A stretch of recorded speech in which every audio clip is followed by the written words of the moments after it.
It's an absolute pleasure to be here. Apologies to the camera people, will have to go wide shot. I'm genetically wired to not be able to stand behind a podium. And it's such a pleasure to be back talking to everybody. Real people with like legs in 3 dimensions and everything. It's amazing. Greetings to everybody online. Lovely to have you there. It's nice, and I've missed talking to people in the room. And this is my second time speaking to SAR. It was the very first one I think I got to speak at in the Methodist Hall. It was a couple of years ago now. Well, time's done strange things, hasn't it? So we're going to dive into a little bit of detail. And we're going to think more about everything that's been given to us already. Can I have a clicker, by the way? Is that possible? Are they? Okay, I'll make some word like click. Awesome. But Amanda, please make up your speeches more, because that was a brilliant thing, that was such a good introduction for what we are now going to talk about. What does this actually look like? How do we start to make a reality out of these lovely ideas, these great concepts that we've had about how we reimagine capitalism? What does a socially focused, conscious capitalism actually look like? What does it mean for your business? And so we're going to dive into a little bit, and I'm going to talk about the framework that we've created at Future Fit, that is something that you can just take away. It's free. And you can start to think about how this might apply day to day in your business. So firstly, Future Fit Foundation, we're a UK-based charity that I co-founded about 8.5 years ago. And if I go click, hopefully our vision, our mission will appear. Next one. This is Future Fit. This is our vision, a Future Fit society that protects the possibility that humans and other life can flourish on Earth forever by being, click, environmentally restorative, this is going to be fun, socially just, and economically inclusive. All of these things that we've been talking about. What does it mean to be a regenerative business? What does it mean to put all of these things back into the heart of what we do? How do we move beyond these pictures that we've been talking about already, where it was, CSR, corporate philanthropy, was kind of buying your conscience out? Not exclusively, and there are always, counter-examples, but by and large, it was kind of like trash the world and repaint the local primary school, and then probably on balance, the number of hours you spend in purgatory aren't too long or something like that. Gosh, that's confusing all my my religious beliefs. So how do we actually start to turn that around? How do we make this real? Well, let's just take a quick step back. How did we end up in this situation? And Amanda has already positioned this beautifully. But, society has made huge progress, and business has made huge stride forward in the last couple of 100 years. If I go click, we hopefully get some examples of the great progress we've been making. I need to go click a little bit louder. There we go.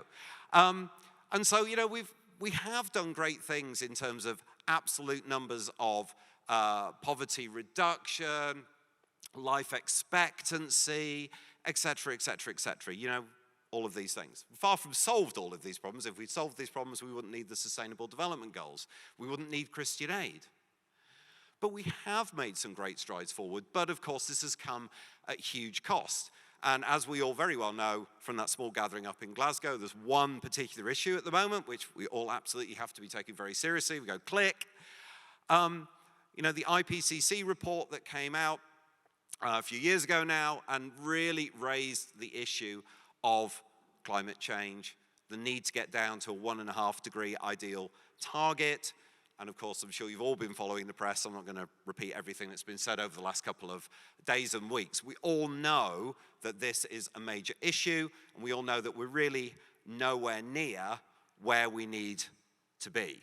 The figures coming out this week, 2.7% or something, is roughly the trajectory they think we're on.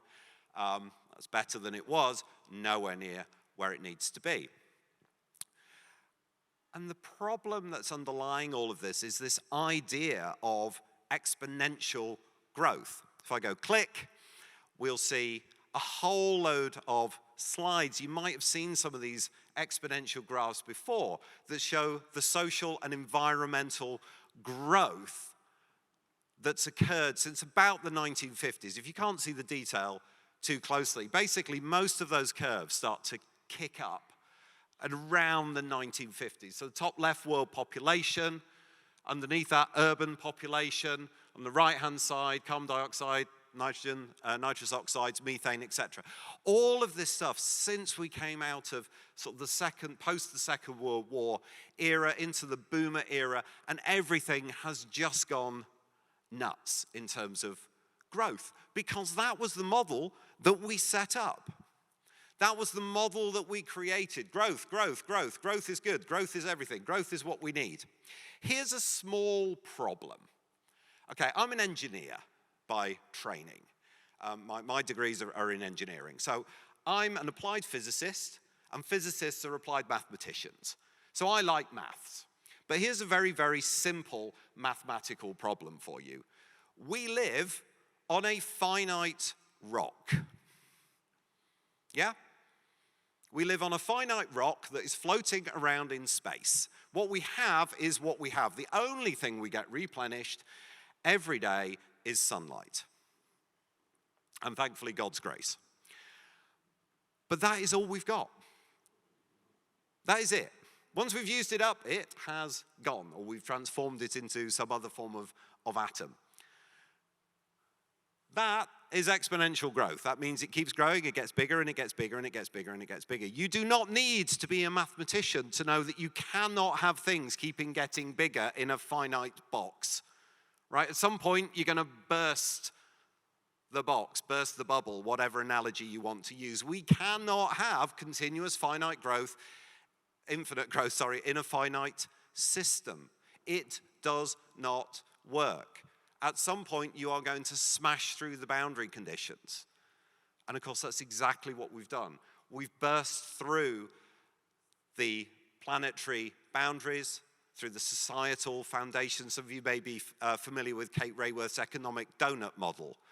It's a great little, ring donut foundation, a social foundation, economic, environmental ceiling. We've burst through these things. And basically, we are using up the reserves of planet and society. If your business financially trades at a loss for too long, you will eat through your reserves and you will go bankrupt. For the last 150, 200 plus years, we have been using up the environmental and societal reserves. We are about to go bankrupt. And that's why we're seeing everything that we are seeing. And the reason for that is because the model that we created to drive this was always going to give us these results. If I go click, we will see the very simple shareholder value model. Business is all that matters. Society and planet be damned. They're externalities. They're things to be used. We internalize profit and we externalize the loss and the damage. And of course, we're very good at maximizing as human beings the models that we're operating within. So it was inevitable that if we kept pursuing this model and kept pursuing this model, that we would get the outcomes that we've got. Because we will push more and more and more externality out to gain more and more and more profit for a smaller and smaller number of people. Now, don't get me wrong here, I'm an ex-investment banker. So I'm not an anti-capitalist, per se. Is capitalism, does it work? It can work, but not in its current form. Because in its current form, it did look like that, it's gone. Wow. It doesn't work because we're chasing the wrong goals. Donella Meadows, the very well-renowned systems professor from the States back in the 1970s and 80s, basically said that the purpose of a system is what it does. Sounds, you got to think about it for a bit, but that's paraphrasing, but that's what she said. And basically, if you do not define the goal of GDP to be equality, justice, efficiency, then the system will not produce that. Ergo, it hasn't. So now we turn around and we go, well, we want our system to produce justice and equality and everything. It cannot, because it is not wired to do that. It's wired to do the three circles. It's wired to put those externalities outside. It cannot think how to reinforce and rebuild those reserves to restore environmental equilibrium and social equality. So we need to change the system. And the way we see that working is by beginning to draw these circles together. Now, in the 1990s and the 2000s, some of you may have come across the concept of shared value. Click. Where, amazing. We began to draw these circles together. We began to say there are these areas where our business does good for planet and society, and they somehow offset the negatives. Now, this was an improvement, but it's a very unsatisfactory model. And of course, if you're paying people well in this country, but you're doing it at the cost of what you're paying people down through your supply chain, so some benefit and some loss, well, that doesn't really help the people who are down the supply chain. You can't have some good here and somehow try and, say that offsets and negates the negative somewhere else. Carbon is about the only thing where you can actually have a positive and a negative and the two come together. We'll talk about carbon offsets and things later. But certainly doesn't work for society. So this model was an improvement, but it really didn't take us where we need to go. I believe that to be truly regenerative and to create a business model, a capitalist model, if you like, that is fit for the 21st century, we need to keep those circles coming together, and we need to get to the final picture, click, of system value, where we nest these three things together, where business only flourishes because society is flourishing, and society is only flourishing because the planet is flourishing. In other words, everything that we need to do with our businesses needs to be for the purpose of rebuilding planet and society. Not as an add-on to what we do, but because of what we do. What is the purpose of your business? What is the value that you are bringing to planet and society? Why do I want your business to flourish? Ask yourself that question. Why do I want your business to flourish? Why do I want you to be financially successful? Ultimately, I want you to be financially successful because of the benefit you're bringing to planet and society, not in spite of the harm that you are causing. Probably not deliberately, but just because you're part of today's socio-economic system, which, as we've said, is broken and doesn't work.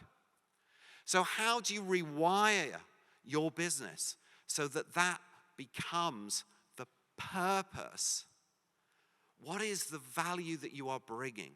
How are you helping us rebuild social and or planetary reserves, and ultimately taking us beyond this break-even point back into social and environmental profit? Not in dollar sense, but in the sense of building, regenerating.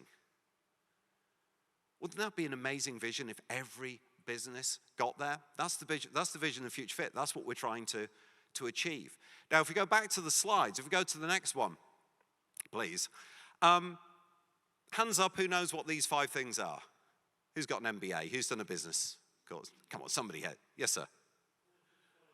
Thank you very much. Porter's 5 forces, the 5 key drivers of business. And these are good, and these are right. They are the drivers, your suppliers, your buyers, industry rivalry, change of product, all of that sort of thing. But the problem is those alone don't define the world we live in today. If we go click, we need to look at those in the context, click again, of the environmental, societal, and technological challenges that are coming at us because of all the reasons we've just discussed. When Porter put together his 5 forces in the 70s, environmental and societal pressure was nothing like what it is today. The environment is now creaking. We are seeing that on a day-by-day basis. We've finally woken up to that. Society is creaking. We're waking up to that.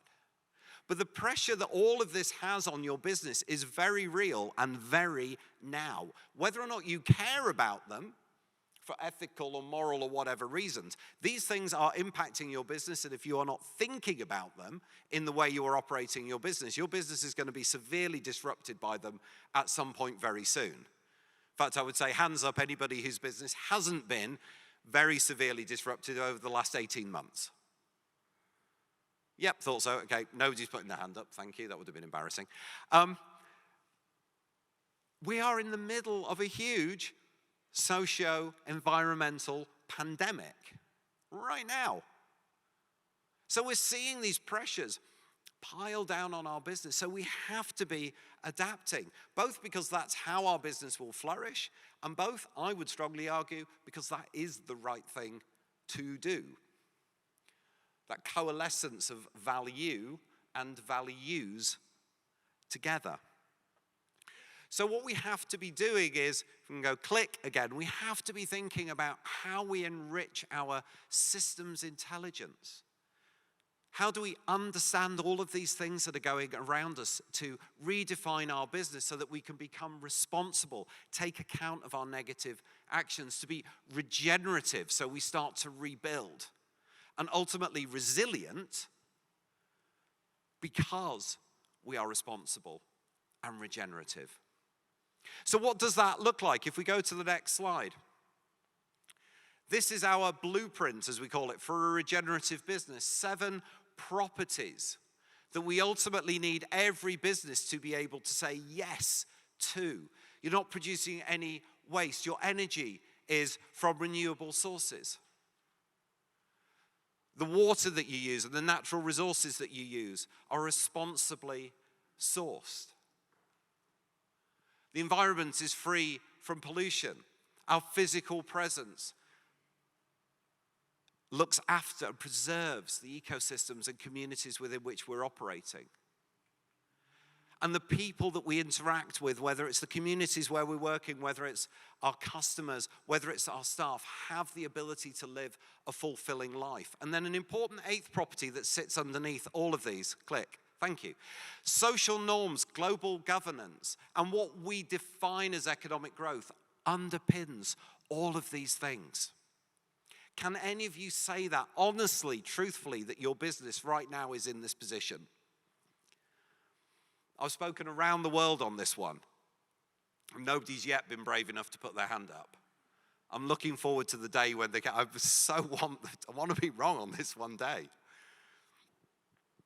But that is our blueprint for a regenerative business. Now, we haven't got time to go into the details behind all of that today, but on our website, we'll put the address up in a couple of minutes, is detailed guidance on how you start to get there. But ultimately, we break this down into a 2x2 grid. If you put the slide back up on the 2x2.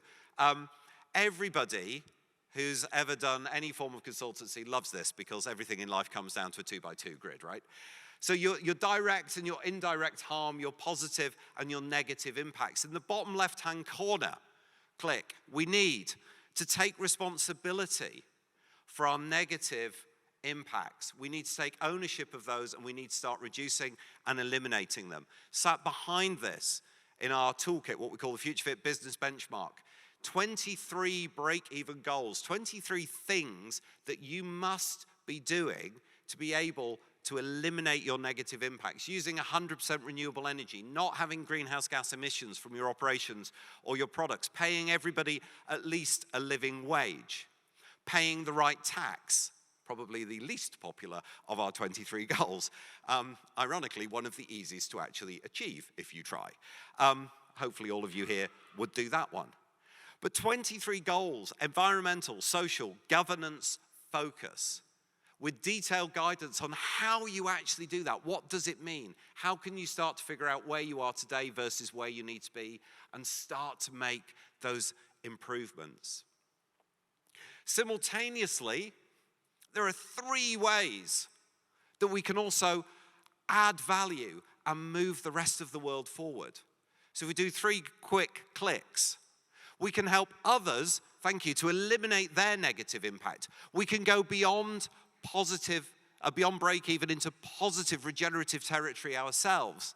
And we can help to leverage and catalyze the positive impact of others. I like to think this as I'm here trying to reduce and eliminate my negative impacts, and I'm trying to also produce positive impact. And my brother or sister is stood next to me, and they're doing the same. And so the right-hand side of that 2x2 is me reaching over and saying, how can I help you to do that? And them reaching over to me and saying, how can I help you to do that? Again, imagine if every business started to connect in this way. My waste became your raw inputs. My products help to leverage your products. My products help you to reduce your negative impacts. My products also help to regenerate and restore the planet, or whatever it might be. And you don't need to wait until you've done the blue to do the orange, right? We should be doing the orange already and working on eliminating the blue. But of course, this is where the rubber hits the road, isn't it?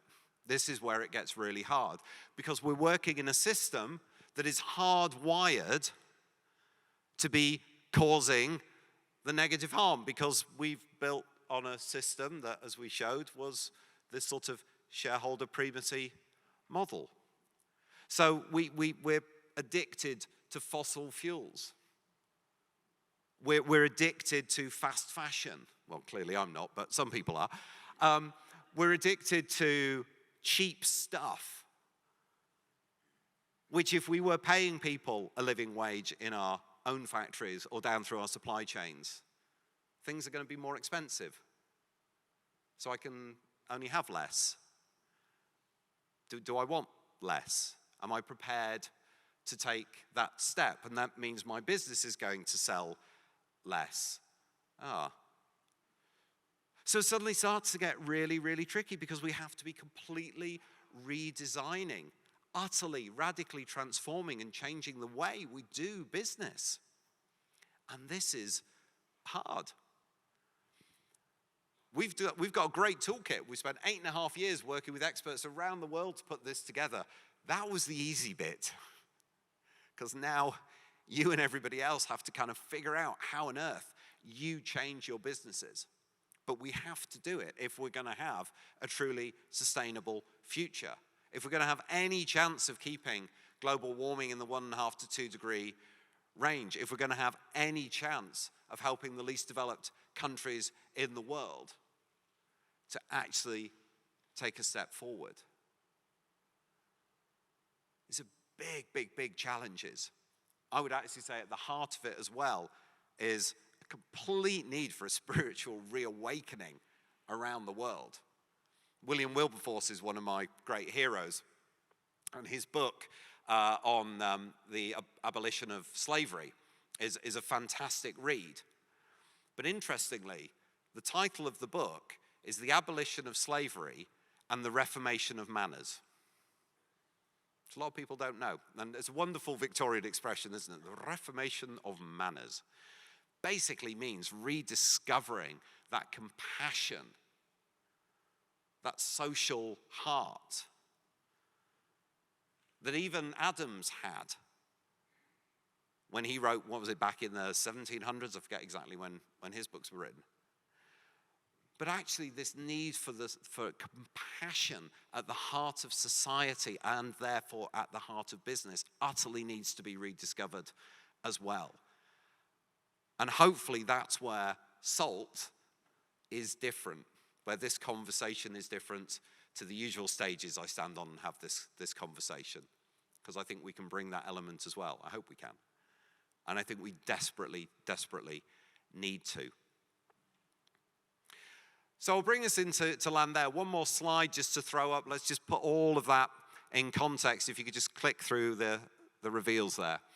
But we basically end up with this picture where we say, our break-even goals, it's the blue bottom left-hand corner, the break-even goals, these things that we must be doing, start to take us on a track to eliminating our negative impact whilst we're pursuing the purpose of our business, what we call our positive pursuits. We help you to categorize those as well to understand what the value you're bringing to planet and society is.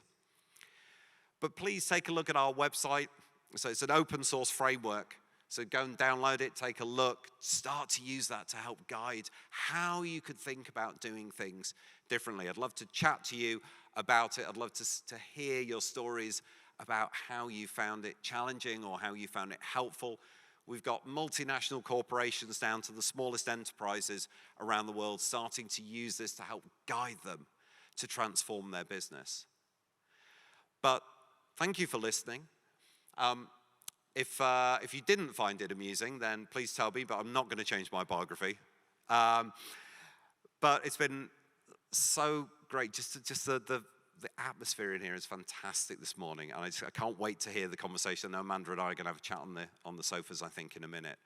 But let's think about how we redefine and repurpose our businesses. How do we become salt and light in the business world? How do we show that we can be successful because of what we're bringing, not in spite of what we're doing? Thank you very much indeed.